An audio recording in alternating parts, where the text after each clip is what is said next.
اعرف ايه؟ اعرف مين يا انتوا يا جدعان موتريني اقسم بالله. الو ايه ده بجد؟ معايا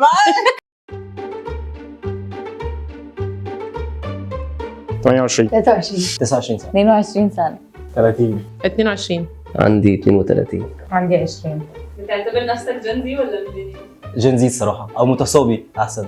روحي ميلينيال جدا. لا مش جين زي، ما اعرفش ايه الثانيه دي بس انا مش جين زي. يبقى كده انت مش جنزي طالما مش مش عارف جين زي التانية أصلاً. جنزي. لا جينزي مين؟ لا طبعا. جندي. لو مديرك قال لك تقعدي بعد الشيفت بتاعك ما يخلص انت عندك حاجه بعدها.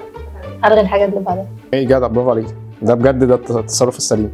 انا كان نفسي اقول كده بس انا مش هعمل ده الصراحه، هخلع عادي. ايه مسلسل بتتفرجي عليه؟ اتفرج على وبيننا ميعاد. الحلميه هو الصراحه مش حابب شغلكم وايه القرف اللي انتوا جايبينه لي ده. اقول له كلام باسلوب احسن من كده. اعرف ايه؟ اعرف مين يا اعرف انت بتكلمني انا كده؟ انتوا جايبيني من اسكندريه تهزقوني. بتعملي ايه في الصراحه؟ باكل في الشغل. بلعب بلاي ستيشن، بخرج، بلعب كوره. مين السليبرتي كراش بتاعك؟ كتير قوي بجد.